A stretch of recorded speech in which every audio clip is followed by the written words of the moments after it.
Trump విధిస్తున్న tariffs మీద భారతీయుల్లో ఒక రకమైన ఉద్యమం రేంజ్లో ఆవేశం వస్తుంది సార్. ఎందుకంటే యుఎస్ ప్రొడక్ట్స్ అని చెప్పి సోషల్ మీడియాలో హ్యాష్ ట్యాగ్తో కూడా ఒక క్యాంపెయిన్ రన్ చేస్తూ ఉన్నారు. దాంతో పాటుగా ఆల్రెడీ రంగంలోకి దిగారు లవ్లీ ప్రొఫెషనల్ యూనివర్సిటీ వాళ్ళు.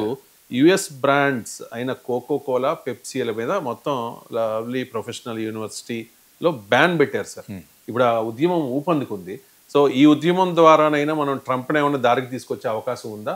ఈ క్యాంపెయిన్ ఎంతవరకు ఉపయోగపడుతుందంట? ఇప్పుడు ఏంటంటే ట్రంప్ ఈ విధంగా ఆంక్షలు విధించడం వల్ల మనకు చాలా నష్టం కలుగుతుంది.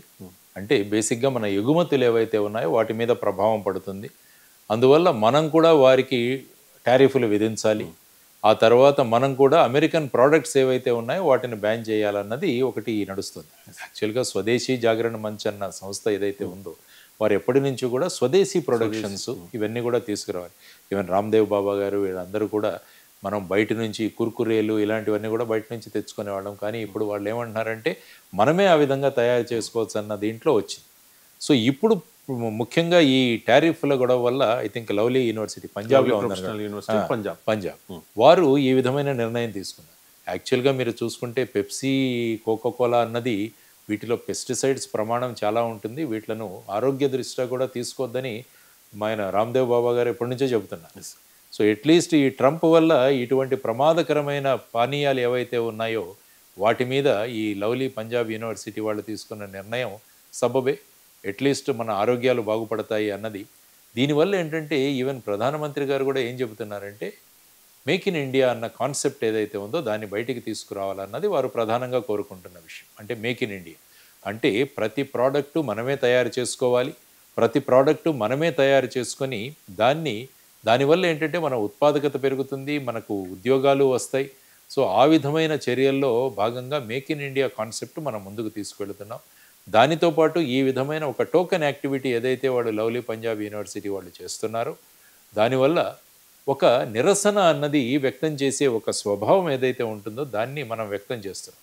మీరు మా ప్రోడక్ట్స్ మీద టారిఫ్ ఎదిరినట్టు మీ ప్రోడక్ట్స్ని మేము బ్యాన్ చేస్తాము, మేము తీసుకోమన్న ఒక టోకనిజం అన్నది మనకిప్పుడు కనిపిస్తుంది. చూడాలి దీని ప్రభావం. ఎందుకంటే నేను చెప్పినట్టు స్వదేశీ జాగరణ మంచి ఎన్నో సంవత్సరాల నుంచి భారతదేశ ఉత్పత్తులు, మన ఉత్పత్తులు మనమే తయారు చేసుకోవాలి. ఎందుకంటే ఒక కాలంలో మనం సుమారుగా 28 నుంచి 29% ప్రపంచ జీడిపిలో భారతదేశం ఉండేది. మళ్ళా ఆ స్థాయికి మనం తీసుకురావాలి అన్న ప్రయత్నాలు ఏవైతే జరుగుతున్నాయో అవి ఖచ్చితంగా సక్సెస్ అవ్వాలని నేను అనుకుంటున్నాను. సో ఈ విధమైన ఒక ప్రొటెస్ట్ అన్నది పంజాబ్ లవ్లీ యూనివర్సిటీ వాళ్ళు ఏదైతే చేశారో అది ఇట్స్ ఎ టోకెన్ రిప్రజెంటేషన్. ఒక మా యొక్క సంఘటిత అభిప్రాయము అన్నది వారు ప్రకటించడం అన్నది కూడా ఇట్స్ ఎ పాజిటివ్. దేశవ్యాప్తంగా అటువంటి క్యాంపెయిన్ రన్ అవ్వాల్సిన అవసరం ఉందంట. అంటే యాక్చువల్గా రామ్దేవ్ బాబా గారు నేను చెప్పాను కదా ఆయన ఎప్పుడో స్టార్ట్ చేసి తర్వాత స్వదేశీ జాగరణ మంచు కూడా ఇది ఎప్పుడో స్టార్ట్ చేసింది. ఇవన్నీ కూడా ప్రమాదకరమైన వస్తువులు. ఇందులో ఉన్నంత పెస్టిసైడ్ ఇంకెక్కడా లేదు. ఇది ప్రమాదం అనే కాదు అసలు యుఎస్ ప్రొడక్ట్స్ అది యూస్ఫుల్ అయినా కూడా దాన్ని కూడా బ్యాన్ చేయాలంటారు. అంటే ఏమవుతుందంటే ఇప్పుడు ప్రపంచం అంతా కూడా ఒక గ్రామీణ కుగ్రామం. ఇప్పుడు ఎక్కడికెక్కడ పెట్టేసుకుంటే అది ఇబ్బంది. ఇప్పుడు చూడండి లేస్ చిప్స్ అన్నవి చిన్న గ్రామాల్లో పడతాయి. కిన్లీ వాటర్ బాటిల్ మీకు కనిపిస్తుంది. కానీ వీటన్నింటినీ మనం ఇక్కడ తయారు చేయొచ్చు కదా అన్నది. అంటే హిమాలయాల్లో దొరికినంత బ్రహ్మాండమైన క్వాలిటీ ఆఫ్ వాటర్ మనం దాన్ని పెట్టుకొని మన బ్రాండ్సే మనం డెవలప్ చేసుకోవచ్చు. ఇన్ఫ్యాక్ట్ యాక్చువల్గా ప్రతి జిల్లాలోనూ వాటర్ని మనం తయారు చేసుకోగలిగితే ఆ జిల్లాలోనే పరిశ్రమలు వచ్చేస్తాయి మనకి. ప్రతి జిల్లాలో కొంత వాటర్ సోర్స్ ఉంటుంది, దాన్ని పట్టుకొని చేయొచ్చు. దీనికి ప్రత్యేకంగా మనం కిన్లీ వాటర్ బాటిల్స్ ఇవన్నీ ఇక్కడి వరకు తీసుకురావడం అన్నది మనం ఆలోచించాల్సిన అంశం. అట్లీస్ట్ ఈ సమయంలో ఈ ఆలోచనలు రావాలి అన్నది మన ప్రోడక్ట్స్ మనమే తయారు చేసుకోవాలన్న దానికి నేను అన్నట్టు ఒక టోకెన్ దీనిగా ఈ లవ్లీ యూనివర్సిటీ పంజాబ్ వాళ్ళు చేస్తున్నారు. ఐ థింక్ ఇది ఆల్రెడీ ఉంది. యూజ్ యువర్ ఓన్ ప్రోడక్ట్స్, భారతదేశంలో ఉన్న ప్రోడక్ట్స్ని. అందువల్ల ఏం చేస్తున్నారంటే ఎప్పుడు ఈవెన్ జిఎస్టీ కూడా తగ్గబోతుంది. ఇప్పుడు జిఎస్టీలో కూడా మార్పులు తెచ్చి ఓన్లీ 2 స్లాబ్స్ 5% అండ్ 18% చేయాలని చెబుతున్నారు. దానివల్ల చాలా వస్తువులు మనకు చౌకగా దొరుకుతాయి. తర్వాత వచ్చేసి మనం ఇక్కడే ప్రొడక్షన్ చేసుకోవచ్చు. ఎందుకంటే ఉత్పాదకత పెరుగుతుంది, తర్వాత మన చేతిలో ఉండే డబ్బులు కూడా పెరుగుతాయి. కాబట్టి మళ్ళీ ఒక పాజిటివ్ ఎకనామిక్ సైకిల్లో దీన్ని తీసుకురావడానికి పాసిబిలిటీ ఉన్నది. ఇది కూడా ట్రంప్ యొక్క టారిఫ్స్ ఎఫెక్టే ఈ జిఎస్టీని కూడా మళ్ళీ రివ్యూ చేయడానికి కూడా ఒక అవకాశం. అందుకనే ఒక అడ్వర్సరీ సిచ్యువేషన్లో మనం how to take it as an advantage అన్నది అన్ని మనం ఆలోచించాలి. దీనివల్ల సుమారుగా ఐ థింక్ ఒక 65,000 కోట్ల దాకా మనకి జిఎస్టీ కలెక్షన్ తగ్గుతుంది. కానీ దానివల్ల కొన్ని నెలల తర్వాత దీనిలో వచ్చే పాజిటివిజం ఏదైతే ఉంటుందో దానివల్ల మళ్ళా ఎకానమీ పెరుగుతుంది అన్నది మనం అనుకుంటున్నాం. అత్యవసర వస్తువుల ధరలు తగ్గుతాయి, కొనుగోలు శక్తి పెరుగుతుంది కాబట్టి దానివల్ల మన చేతిలో ఆదాయ డబ్బులు ఉంటాయి, ఆ డబ్బుల్ని మళ్ళీ ఎకానమీలో మనం పెడతాం. సో అది ఒక సైకిల్ లాగా వస్తుంది. It's a positive cycle. ఇక ఫైనల్గా చాలా పెద్ద సెన్సేషనల్ వార్త సార్ ఇది. అమెరికా అధ్యక్షుడు డొనాల్డ్ ట్రంప్ ఆరోగ్యం ఆందోళనకరంగా ఉంది అని చెప్పేసి. సో ఇంటర్నేషనల్ మీడియా కూడా ఈ వార్తను చాలా స్పెషల్గా కథనాలు ప్రచురిస్తోన్న పరిస్థితి. కానీ వైట్ హౌస్ అయితే మాత్రం ఖండిస్తోంది, ట్రంప్ చాలా ఆరోగ్యంగానే ఉన్నారు అని చెప్పి. కొన్ని వార్తలు చూశాను సార్ నేను, ట్రంప్ మిస్సింగ్ అని చెప్పేసి, ఆయన తీవ్రమైన అనారోగ్య సమస్యలతో బాధపడుతూ ఉన్నారు అని చెప్పి. కొన్ని పత్రికల్లో, మన తెలుగు పత్రికల్లో కూడా కొన్ని వార్తలు వచ్చాయి సార్. చేతిపై పెద్ద మచ్చ, ఆ మచ్చ ఎప్పటి నుంచో ఉంది. దానికి ట్రంప్ చెప్పిన సమాధానం గతంలోనే, నాకు ప్రతిరోజు కొన్ని వందల మంది షేక్ హ్యాండ్ ఇస్తారు కాబట్టి అలా కందింది అని చెప్పి చెప్పుకునే ప్రయత్నం చేశారు. అండ్ చీలమండల వద్ద వాపు, ఉబ్బిన కళ్ళు, నడకలో తడబాటు. రీసెంట్గా అలస్కాలో పుతిన్తో భేటీ సందర్భంగా కూడా ట్రంప్ కాస్త తడబాటు నడకలో ఉంది అనేది కొన్ని పత్రికల్లో వస్తున్న వార్తలు సార్. ఇవన్నీ కూడా తీవ్రమైన గుండె నొప్పి వచ్చే ముందు ఉండే లక్షణాలు అనేది కొంతమంది చేస్తున్న ప్రచారం. ఏంటి సార్ ఈ ట్రంప్ ఆరోగ్యం మీద మీ కామెంట్? అంటే ట్రంప్ ఏజ్ చూసుకుంటే ఈ 9 ఇయర్ ఓల్డ్ కాబట్టి ఒక ఏజ్డ్. ఆయన బాడీగా చూస్తే స్టాకీ బాడీ ఉంటుంది ఆయనది ముఖ్యంగా. యాక్చువల్గా ఏంటంటే ట్రంప్ గారు కూడా ఒకప్పుడు జో బైడెన్ యొక్క హెల్త్ గురించి కూడా ఆయన మాట్లాడాడు. ఐ థింక్ ఈ వాజ్ 82 అనుకుంటా. జో బైడెన్ గారు ఈ వాజ్ 82 ఇయర్ ఓల్డ్. ఆ టైంలో ఆయన ముందు ఇక నెక్స్ట్ ప్రెసిడెంట్గా కొనసాగడానికి ఆయన అనర్హుడని ప్రకటించిన తర్వాత ఆయన మార్చారు కూడా. కమలా హ్యారిస్ని, మెంటల్ హెల్త్, ఫిజికల్ హెల్త్ కూడా బైడెన్ బాగలేదు అప్పుడు కమలా హ్యారిస్ని మార్చారు. సో ఈ ఫిజికల్ హెల్త్ అన్నది ఈ ఇండివిజువల్ మీద ఆధారపడి ఉంటుంది, దెర్ ఇస్ నో డౌట్. ఆ తర్వాత ఏంటంటే ట్రంప్ కూడా ఇప్పుడు ఈ విధించిన టారిఫ్లు, వస్తున్న వ్యతిరేక, దీనివల్ల కూడా మానసికంగా కొంత ఇంపాక్ట్ ఉంటుంది డెఫినెట్. మనిషి యొక్క ఫిజికల్ హెల్త్ కన్నా mental health is very important. Mental health చక్కగా ఉంటే ఫిజికల్ హెల్త్ను కూడా మనం తట్టుకొని ముందుకు వెళ్ళగలం. కాబట్టి ఈ పరిణామాలు ఏవైతే ఉన్నాయో, తర్వాత ప్రస్తుతం ఆయన ఏంటంటే నేను అన్నిటినీ నేనే ఆపుతాను అన్నది. ఫర్ ఎగ్జాంపుల్ భారత పాకిస్తాన్ యుద్ధం నేనే ఆపానని ఆయన ఎప్పుడు ఇంకా చెబుతూనే ఉన్నారు. తర్వాత ఇరాన్లో జరిగిన పరిణామాలు కానీ, ఇప్పుడు రష్యా యుక్రెయిన్ మధ్య ఆపి ఫైనల్గా ఆయన్ని నోబెల్ శాంతి పురస్కారాన్ని కూడా ఆయన్ను రికమెండ్ చేయాలని అనేక చర్చలు జరుగుతున్నాయి. ఆ తర్వాత ముఖ్యంగా ఇప్పుడు చూసుకుంటే ఆయన విధించిన టారిఫ్లు అన్నది కరెక్ట్ కాదని ఫెడరల్ కోర్ట్స్ కూడా తీర్పు ఇవ్వడం జరిగింది. ఆయన దానితో ఆందోళన చెంది మేము సుప్రీంకోర్టుకు వెళ్తామని కూడా చెప్పడం జరిగింది. సో మనం తీసుకున్న నిర్ణయాలు ఏవైతే ఉంటాయో దీన్ని మనం కూడా అనుభవించాల్సి వస్తుంది అన్నది మనం చూసుకోవాలి. ఎందుకంటే మెంటల్గా మన హెల్త్ ఈజ్ వెరీ ఇంపార్టెంట్. కొన్ని ఫిజికల్ సిమ్టమ్స్ అన్నవి మీరు అన్నట్టు మాట్లాడుతున్నారు, ఆయన చేయి మీద ఉన్నది. తర్వాత ఏంటంటే is always president of America, is always under very good medical team and advises.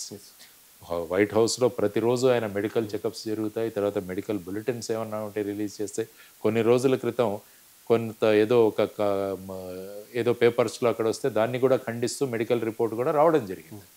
So let us see, because ఆయన హెల్త్ బాగుండాలని అనుకుందాం. ఎప్పుడు కూడా ఒక మనిషి హెల్త్ బాగుండకూడదు, ఎవరైనా కూడా హెల్త్ విషయంలో మనం ఎప్పుడు కూడా ఆయన ఒంట్లో బాగుండదని మనం ఎప్పుడు కూడా కోరుకోకూడదు. కానీ మన శత్రువు అయినా బాగుండాలని మనం కోరుకుంటాం, మన భారతీయులు కోరుకుంటాం. మన పాకిస్తానీలాగా అలాగ ఎవరో పోవాలని మనం కోరుకోం.